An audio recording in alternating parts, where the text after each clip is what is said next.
नमस्कार, बहुत स्वागत है आपका। वृश्चिक राशि, भाग्य का दरवाजा खुलने जा रहा है। दुर्भाग्य सौभाग्य में बदलेगा। देवगुरु बृहस्पति उदित होने जा रहे हैं 9 जुलाई को।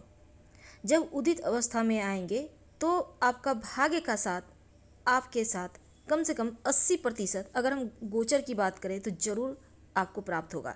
तो चलिए शुरुआत करते हैं। देखिए, सबसे पहली बात तो 15 मई को देवगुरु बृहस्पति वृषभ राशि से निकलकर मिथुन राशि में आ चुके हैं। अब सप्तम भाव केंद्र भाव को छोड़कर अष्टम भाव में आपकी कुंडली के अनुसार, और 12 जुलाई को भगवान सूर्य नारायण के द्वारा देवगुरु बृहस्पति अस्त कर दिए जाते हैं।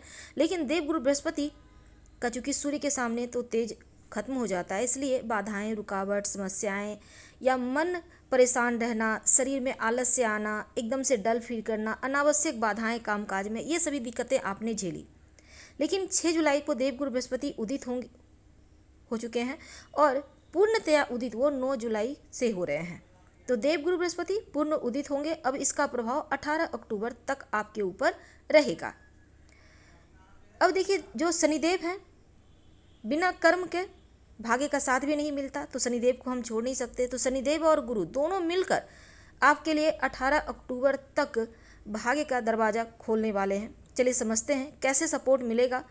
देखिए, शनिदेव जो पंचम भाव में बैठे हैं, और अगर हम दोनों ग्रह का प्रभाव आपके भाग्य सौभाग्य को बढ़ाता है, तो चलिए समझते हैं कि ये जो 4 महीने का वक्त है आपके लिए देवगुरु बृहस्पति की दृष्टि क्या कुछ शुभ फल देगा। देवगुरु बृहस्पति के पास 3 दृष्टियां हैं, 5वीं, 7वीं और 9वीं, और गुरु आपके अष्टम भाव में विराजमान है। अब ये स्थान होता है रुकावट का, बाधाओं का। लेकिन अब भगवान स्वयं आ गए हैं, गुरु आ गए, देवताओं के गुरु आ गए हैं, तो अंधेरा तो रहेगा नहीं। कहीं ना कहीं आपकी मुश्किलें थोड़ी कम होंगी, बाधाएं, रुकावटें से मुक्ति अब मिलेगी। देवगुरु बृहस्पति की जो दृष्टि है ना, उससे अमृत बरसता है, और उनकी दृष्टि अगर जहाँ पड़ जाए, अशुभ चीज़ों को भी शुभ चीज़ों में बदल देते हैं, शुभता फैला देते हैं। देवगुरु बृहस्पति जो अतिचार अवस्था में चल रहे हैं, एक साल जो का देवगुरु बृहस्पति एक राशि से दूसरे राशि में जाने में 1 साल का वक्त लेते हैं, लेकिन अभी वो 4 महीने में ही, यानी कि अतिचार अवस्था में है, बहुत तेज गति से चलेंगे आपके अष्टम भाव में। तो जो भी देंगे बहुत तेज गति से देंगे। लेकिन 2-3 बातों को आपको ध्यान रखना होगा, उपाय भी हम आपको बताएंगे। वीडियो के अंत तक बने रहिए। और ये प्रेडिक्शन चंद्र राशि पर आधारित है। तो देखिए, देवगुरु बृहस्पति की जो दृष्टि पड़ेगी वो आपके 12वें घर पर, यानी तुला राशि पर। तो 12वें घर देवगुरु बृहस्पति, और तुला राशि है शुक्र का घर। अब उनका यहाँ पर दृष्टि पड़ना आपके लिए 12वां घर को जीवंत कर देंगे। विदेशी ज़मीन से लाभ, विदेशी कंपनी में से जॉब करते हैं, पैसा, विदेश जाकर कोई काम करना चाहते हैं, घर से दूर जाना चाहते हैं, ये समय बहुत अनुकूल है। देवगुरु बृहस्पति की दृष्टि आपके 12वें घर पर रहेगी, तो अनावश्यक खर्च पर कंट्रोल होगा, बड़े लाभ के अवसर मिलेंगे। पंचम भाव को बस आपको बिगड़ना नहीं है, आपको बिगाड़ना नहीं है, क्योंकि शनिदेव भी यहाँ बैठे हैं, उनकी भी दृष्टि है। तो देखिए, वृश्चिक राशि वालों, आपने जो कर्म किए हैं उसका फल अब आपको मिलेगा, एक बार फिर से मिलेगा, और वो शुभ परिणाम बिना बाधा के मिलने वाले हैं। तो आपका 12वां घर जागृत हो जाएगा। अगर आप विदेश में रहते हैं, विदेश संबंधी काम करते हैं, इंपोर्ट एक्सपोर्ट के कार्य से जुड़े हैं, तो निश्चित रूप से 18 अक्टूबर तक वक्त आपके लिए बहुत शुभ है। शनिदेव भी तुला राशि में उच्च के होते हैं। शनिदेव का यहाँ पर उनका भी कृपा आप पर बरसने वाला है। खर्च से जो आप परेशान थे, अब खर्च पर कंट्रोल होगा। ध्यान योगा जरूर कीजिएगा, आपको बहुत अच्छा फील होगा। अब देखिए, आपके लिए 12वां भाव के अलावे आपके 12वां भाव जो है मोक्ष का, त्रिकोण का भी है। तो ऐसे में गुरु का यहाँ पर अष्टम भाव में बैठना और 12वां घर को देखना आपके लिए ईश्वर की भक्ति की तरफ थोड़ा सा झुकने का ये वक्त है। धर्म कार्य करें, हालांकि तंत्र मंत्र की तरफ भी आपका झुकाव जाएगा, पूजा पाठ में मन लगेगा, गुप्त साधना, गुप्त चीज़ों को आप इस समय करना चाहेंगे। तो जीवन को सफल बनाने के लिए ये बढ़िया वक्त है। अब दूसरे अगर हम बात करें, तो गुरु की एक दृष्टि आपके धन स्थान पर है, तो यहाँ पर शनिदेव धनु राशि पर है। अब शनिदेव की यहाँ पर दृष्टि भी है, द्वितीय भाव है। तो शनिदेव की दृष्टि, शनिदेव बैठे हैं पंचम में, 10वीं दृष्टि पड़ रही है द्वितीय भाव पर।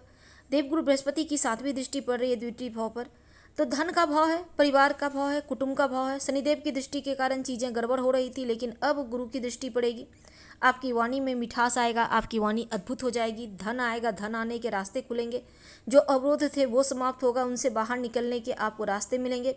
शनिदेव का प्रभाव द्वितीय भाव आपके कुटुंब का है, गुरु को मांगलिक कार्यों से भी जोड़ते हैं, तो घर परिवार में, कुटुंब में कोई शुभ मांगलिक कार्यक्रम होंगे, संतान प्राप्ति के योग बनेंगे, विवाह नहीं हो रहा तो विवाह होगा। और सबसे अच्छी बात यह है कि आपकी वाणी अद्भुत हो जाएगी। अब शनिदेव आपको कर्म करने के लिए भी मोड़ेंगे और साथ ही सुख भी आएगा, कर्म भी करेंगे, तो गुरु शनि का सपोर्ट आपको मिल रहा है, तो यहाँ पर चीज़ें बढ़िया रहेंगी। अब देखिए, एक उनकी जो 5वीं 7वीं और 9वीं दृष्टि है आपके लिए, आपके तीसरे भाव पर रहेगी। तो तीसरा भाव पर रहने से 7वीं दृष्टि, गुरु का यहाँ पर सपोर्ट तो मिल ही रहा है, लेकिन शनिदेव 13 जुलाई को वक्री होंगे, तो एक घर पीछे, यानी कि आपके तृतीय भाव में, चतुर्थ भाव से निकलकर तृतीय भाव में भी उनका प्रभाव आ जाएगा। तो देवगुरु बृहस्पति की जो दृष्टि है, नवम दृष्टि, भाग्य बदल दृष्टि को हम कहते हैं, और भाग्य का साथ मिलने वाला है।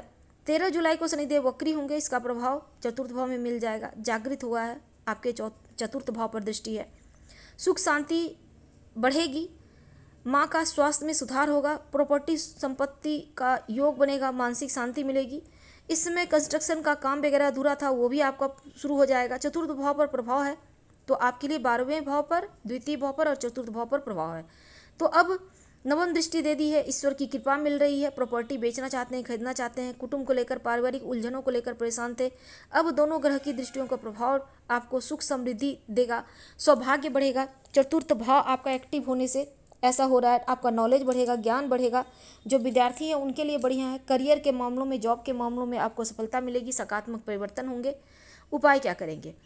देखिए, आप चूँकि पहले एक बात समझ लें कि करियर में कहीं से कोई भी अगर दिक्कत थी वो दिक्कतें समाप्त होगी, क्योंकि उन्नति का समय आ गया है। अष्टम भाव पर गुरु बैठ गए हैं। ओम ब्रीं बृहस्पति नमः, इस मंत्र का आपको जरूर जप करना है। अगर आपने गुरु दीक्षा लिया है तो आप गुरु मंत्र जप करें, या फिर नमः शिवाय का जप कीजिए। पूरे संसार के गुरु तो शिव जी हैं, इससे आपकी मुश्किलें कम होंगी। और दूसरा, भगवान शिव के स्मरण करने के साथ रोज शाम में ओम शनिश्चराय नमः इस मंत्र का जप कीजिएगा। इस मंत्र का जप करने से मुश्किलें, बाधाएं समाप्त होंगी और जो नकारात्मक पक्ष है वो समाप्त होगा।